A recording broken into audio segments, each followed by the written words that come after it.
My best friend held my hand through every breakup, told me he was the one, then slept with him twice. I found out from her journal. At her birthday dinner, I handed it back. Gift wrapped. No card. Just a sticky note on page 37. You shouldn't leave evidence if you're going to betray a writer. She held my hand through every breakup. Every ugly ending, every slow fade, every text that said we should talk, she was there. On the couch, in my kitchen, outside bars I should have never gone back to. Hair tied back, sleeves rolled, always ready. She knew the timeline of my love life better than anyone. Could name exes by nickname, remember who said what, who cheated, who ghosted. She once drove 30 minutes just to bring me chocolate milk and Advil after a guy left me crying on a sidewalk. No questions, no judgment, just showed up. Her name's Hannah. She wasn't just my best friend. She was the kind of person people trusted instantly. Warm, magnetic, knew how to listen. She'd sit cross-legged on my bed with a glass of wine and say things like, "You deserve more. Don't shrink for people who don't show up." I used to call her my person, the one constant, the one who never made me feel small. When I met him, Jason, she was the first to know. We were at my apartment, eating takeout from the place with the garlic noodles we both liked. I told her about this guy who made me laugh at the worst possible time, who texted me after 2 hours instead of 2 days. She grinned, "Oh, you like him." I said maybe. She said definitely. When I told her I was nervous, that I didn't want to get hurt again, she looked me dead in the eye and said, "If he messes with you, he messes with both of us." That was Hannah. She got me through all of it, the rebounds, the bad timing, the ones who made promises and disappeared. She knew when to hype me up and when to tell me the truth. When I almost took one of them back, she said, "You can do that. You're allowed to be human, but just remember how small he made you feel." I didn't take him back. I didn't need a boyfriend when I had a friend like her. She told me he was the one. Not in a dreamy, rom-com way. Hannah wasn't like that. She said it with full conviction, like she'd studied the data, cross-checked the timeline, and stamped her approval. "He's different," she told me. "He sees you." We were sitting on my balcony, wrapped in blankets, splitting a bottle of wine. I'd just gotten back from a weekend trip with Jason, the first trip where everything felt easy. No tension, no weird silences, just good. I told her about the way he looked at me in the morning, the way he listened, how he never made me feel like I had to earn being loved. She smiled wide, the kind that showed her back teeth. "You don't flinch when you talk about him," she said. "That's how I know." She was the first to call it real, before I let myself believe it. When he started staying over more often, she helped me clear space in the closet. When we moved in together, she brought over a bottle of champagne and a box of takeout and said, "You did it." No weird energy, no chaos, just love. She said she was happy for me, said she'd never seen me this grounded. Sometimes I'd catch her watching us, the three of us sitting around a table, laughing. She'd smile like she'd made it happen, like she had proof her best friend had finally found what she deserved. One night I told her thank you for everything, for showing up, for holding space, for always being on my side. She hugged me and said, "Always." That's the easiest promise I've ever made. I believed her. I thought I had everything. A job I didn't hate. A partner I actually liked waking up next to.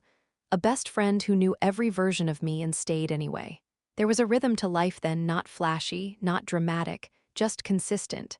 The kind of calm you don't question until it's gone. Jason and I were doing well, cooking at home more, splitting grocery lists, making each other playlists like teenagers. He started picking up my coffee order without asking. Remembered my weird schedule, my early meetings, the snack I liked after work. And Hannah was always there. Dropping by with wine, sending memes at midnight, texting me after long meetings just to say, "You're not crazy, everyone else is just slow." She made space for all of it, the relationship, the work stress, the quiet joy. We had dinners together, the three of us. Casual, unforced. Jason would make something, Hannah would bring dessert. We'd eat on the couch and argue about TV shows we weren't even watching. She once told me, "I love how he looks at you when you're not paying attention." Said it like it was a compliment to both of us. There was a photo from that time, the three of us on my couch, blurry from laughter, pizza box on the table, candles half melted. I looked happy in it, So did they? I kept that photo saved for too long. That was the last time I remember feeling full, before everything started shifting. Then things shifted. It wasn't a blowout, nothing obvious. Just a slow, almost unnoticeable drift, him pulling back, her leaning in. Jason started answering me like I was bothering him, not rude, just short. Tired, distracted. I'd ask about his day and get a shrug. I'd reach for him at night and he'd say, "Not tonight, just wiped." He still said all the right things, still texted, still came home, but the closeness wasn't there anymore. Like someone had dimmed the light without telling me. Hannah, though, she was around more, not in a weird way at first. Just present, offering to drop by, texting Jason directly if she needed something. "Hope that's okay," she said once. "You know I'd never cross lines." I said sure. Why wouldn't it be? They joked more when we were together, had new references. Called back to things I wasn't part of. One night, I came into the room and they stopped talking mid-sentence. Smiled like nothing had happened. Picked a different topic. I told myself it was nothing. I saw her once adjusting her hair in the hallway mirror. We weren't going anywhere. Jason was in the other room, watching a game. She caught my eye and laughed. I look dead today." She didn't, she looked intentional. I let it go. One afternoon, I came home early and found them sitting close on the couch. Not touching, not obviously flirting, just close, talking in low voices. They jumped a little when I walked in. Jason said, "Hey, didn't know you were off already." Hannah stood up too fast. I was just leaving. They didn't look at each other as she walked out. That was the first time I felt it, not proof. Just pressure. I asked her first. It was late. We were sitting on the floor of my living room, half a bottle of wine between us, leftovers gone cold on the coffee table. Jason was working late, supposedly. I wasn't planning to bring it up, but the words came out anyway. "Does something feel off to you lately?" She didn't flinch, just tilted her head a little. "With what?" "Jason," I said, "he's been weird." She gave a soft laugh. "He's always a little weird." "Not like that," I kept my voice even. "I don't know, just distant."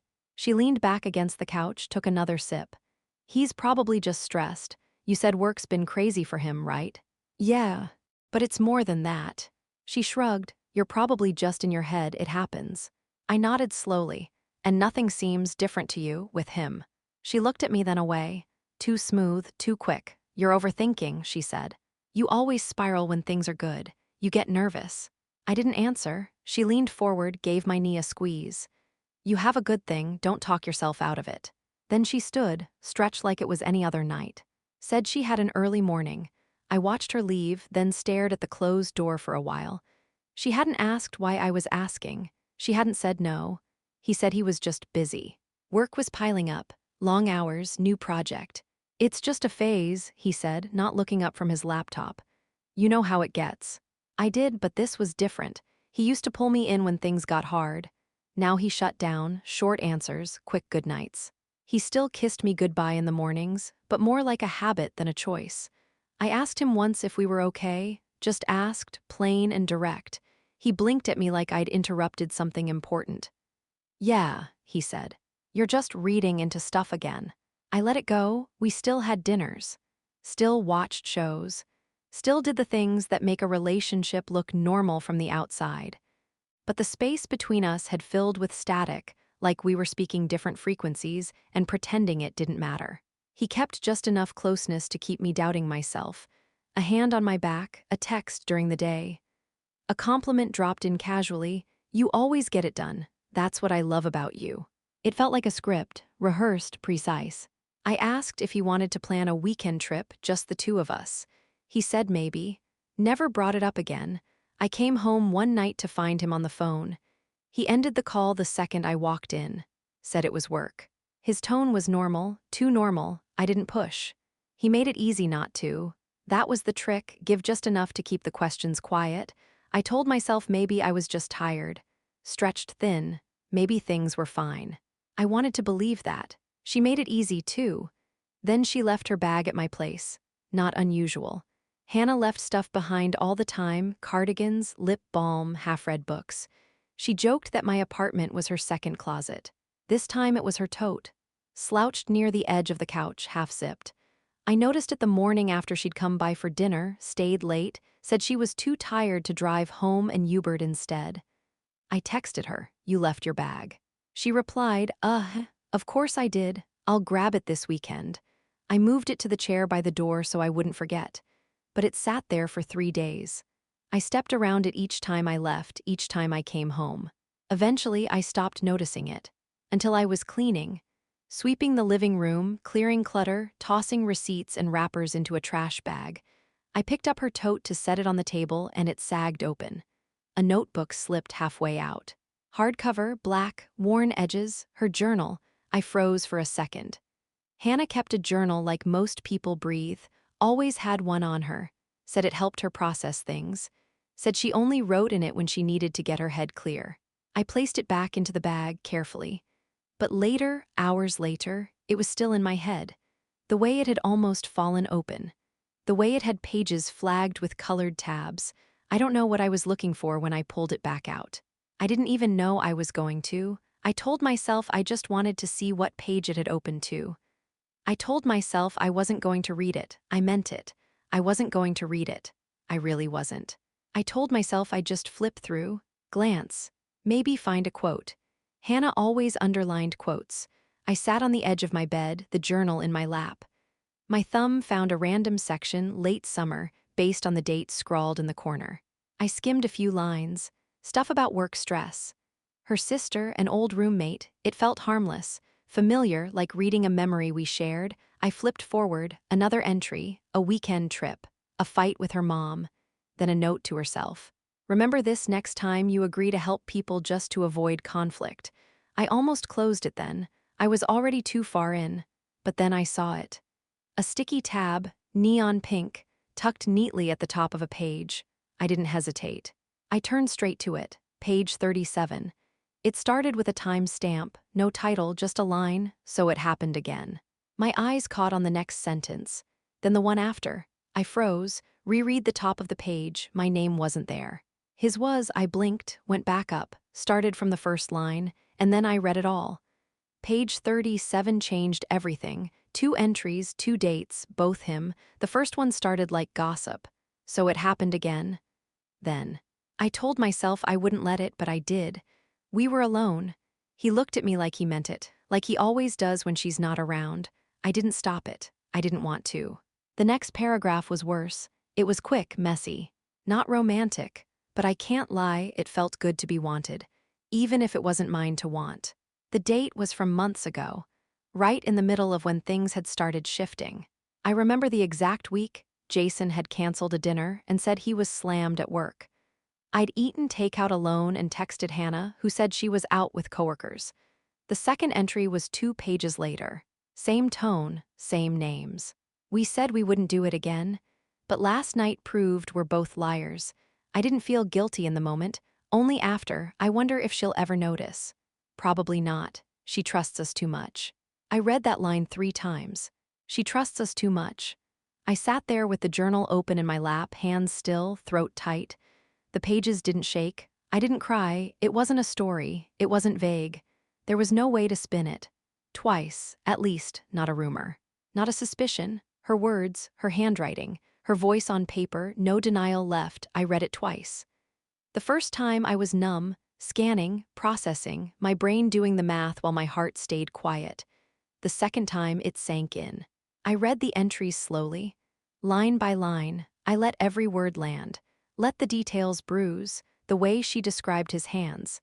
The way she joked about not feeling bad enough to stop. The way she wrote about me, without ever saying my name, just her. She trusts us too much, like I was the one making a mistake by believing them. The entries weren't emotional. No guilt, no confusion, just facts. Clear, clean, written like they'd already made peace with it. I stared at the sentence about feeling wanted. I couldn't decide which part hurt more, the betrayal, or how casually she'd written it. She made it sound like a game. Like a slip-up, like something that happened to her, not something she chose. But she chose it.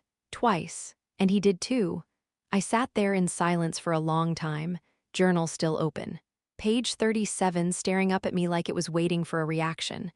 There wasn't one, not out loud. I closed the book, stood up, placed it on the table. I didn't scream, didn't throw anything, didn't text her, didn't call him. I just started thinking, and then I started planning. I said nothing. Not to her, not to him, not to anyone. I didn't cry, didn't ask for an explanation, didn't start a fight I knew I'd win. I wrapped the journal. Not in anger, in precision.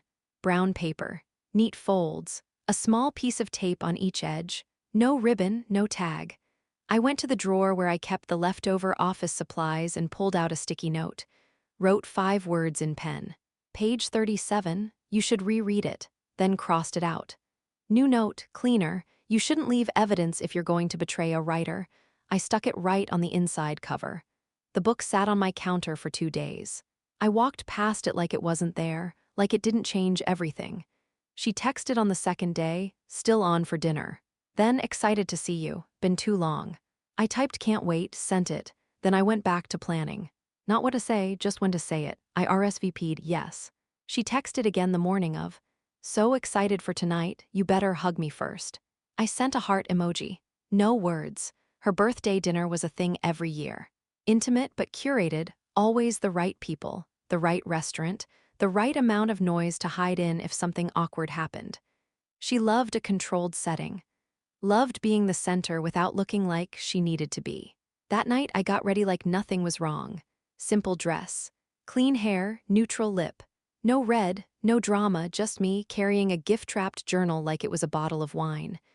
I showed up on time. She hugged me hard. Held on a little too long. I missed you, she said in my ear. You've been distant. I smiled. Work's been crazy. She pulled back, looked me over. You look good, she said. So do you, I said. Jason was already there. At the far end of the table. His eyes hit mine, then flicked away like a reflex. He raised his glass in a weak greeting. I nodded. That was it. The energy in the room was all hers, birthday girl glow, friends laughing, plates clinking, curated joy. She floated through it like nothing had ever gone wrong. And maybe for her, it hadn't. Yet. The restaurant was crowded. Private room in the back, dim lighting, gold trim on the glassware. She always chose places that made people feel like something important was happening. Everyone she loved was there. Childhood friends, work friends, a few new faces I didn't recognize. But I clocked everyone who looked at me too long, who glanced at Jason, who smiled too wide. He barely spoke. He didn't sit next to her, but he wasn't far. A little too close. Close enough for history, not close enough for denial. She worked the room like it was a stage. Toasted by the waiter, kissed on both cheeks by people who knew how to make small talk stretch. She beamed, glowed, shined under the weight of her own spotlight. I sat near the middle of the table. Quiet, smiling, playing the part. I watched her joke with Jason. Watched her touch his arm when she laughed too hard. Watched the guilt never touch either of their faces. She was performing, and he was letting her. That was what hit me most. Not the betrayal, the ease of it. How practiced they were, how ordinary they made it look. No tension, no guilt, just 2 people who decided I didn't need to know. I passed the bread, asked someone about their new job, laughed once at something I didn't hear. The journal was at my feet, resting under the table. Wrapped, ready, I waited until dessert. Let her have it all, the applause, the candlelit glow, the clinking glasses. Everyone cheered when the cake came out, her name scripted in white across the top. She made a fake surprised face like she hadn't picked it herself. I clapped too. She closed her eyes, made a wish, blew out the candles. Everyone leaned in, snapping photos, laughing, asking what she wished for. She winked. Can't tell. Might jinx it. Jason laughed, not hard, just enough, performed like always. The cake was cut. Plates passed around. Someone started a round of toasts. I let them go first. Praise poured in. She soaked it up like it was oxygen. When it got quiet, I smiled. I got you something. Heads turned, her smile widened. You didn't have to do that. I reached down, pulled the wrapped journal from under the table and placed it in front of her. Clean, quiet, no announcement. She looked at it, surprised. What is this? No card, I said, but there's a note. She touched the edge of the paper, eyes soft. You always give the best gifts. I didn't reply. She peeled the tape slowly like it mattered. The room didn't know yet, but it was about to. She smiled until she saw the note. Unwrapped the journal carefully like it was something delicate, precious. She lifted the cover and paused. There it was. Yellow sticky note right where I left it. You shouldn't leave evidence if you're going to betray a writer. Page 37. Her smile cracked, just a flicker. The kind of break you'd miss if you weren't looking for it.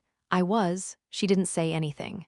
Just sat there with one hand on the open cover, her eyes frozen on the handwriting. Around her, the room buzzed. Someone asked, "Ooh, what is it?" She didn't answer. Jason shifted in his seat. I didn't look at him. She blinked once. Twice. Then she turned to page 37. She didn't need to read it. She knew exactly what was there. But she looked anyway, and that's when everything stopped. Her hands shook. Not wildly, not enough for drama.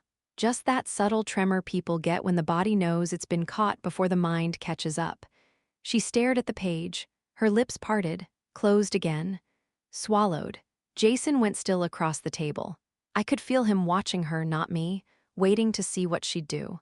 Like maybe if she played it right, it would go unnoticed. Like maybe I hadn't read it. Maybe it was something else, anything else, but her face gave it away. The color drained slowly, first from her cheeks, then from her eyes.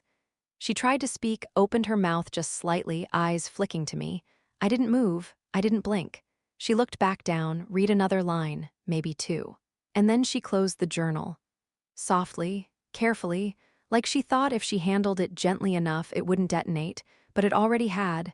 No one else at the table understood yet, not really, but they felt it. The shift, the tension. The crack in her birthday girl glow. She reached for her glass with both hands, missed the stem the first time. I sat back in my chair. Calm, empty, let her sit in it. Let her try to keep breathing while the floor dropped out. He tried to speak, didn't say my name, not right away. Just leaned forward, elbows on the table, like proximity might make the lie sound better. "I think," he started. I didn't look at him.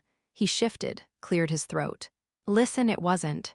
I stood, no raised voice, no reaction, just motion. He reached out, palm half up like a peace offering or a shield. "Can we just talk?" I looked past him, then down at her. She hadn't moved. "You don't get to explain," I said, calm, direct, low enough that only they heard it. "You already did." His mouth opened again, then shut. Someone at the far end of the table asked what was going on. No one answered. I picked up my coat. He started to rise. I held up a hand, not dramatically, just enough. "Don't." He sat back down. The journal was still on the table. Closed, quiet. But the silence around it was louder than anything anyone could have said. She didn't speak. He didn't move. I didn't need either of them to. I left before the bill came. No one followed me, not right away. Maybe they were stunned. Maybe they were waiting for someone else to break the silence. Or maybe they all knew not the details, but the dynamic. The way some betrayals hang in the air before they're named. I walked slowly, not dramatic, just deliberate. Past the other diners. Past the hostess who smiled without looking up. Out the front door into the cold night.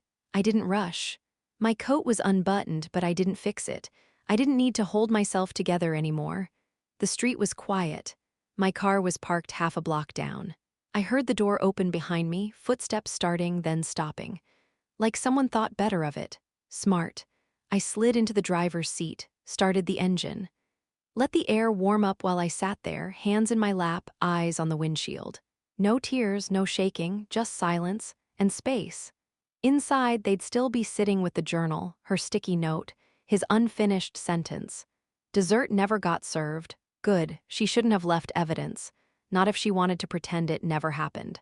Not if she wanted to keep the image, loyal friend, wise voice, permanent fixture. She could have kept the secret. They both could have, they almost did. But she wrote it down, like it was just another passing thought. Like it wasn't sharp enough to cut. She underestimated me. She thought I'd fold. That if I ever found out, I'd cry, call, forgive. That the years would blur the lines and I'd cling to the friendship more than my self-respect. She thought she knew me. He did too. They didn't know I'd walk away without flinching. That I'd wrap their confession and hand it back with a smile. That I wouldn't need a scene, a speech, a showdown, just proof. And a choice, I made mine. Now I'm home, shoes off, coat on the chair. The quiet hits different when you're no longer holding someone else's secrets. It still hurts. Of course it does, but it's over, and that's enough. Thank you for watching. Please do not forget to like, comment, share, and subscribe. I love you all.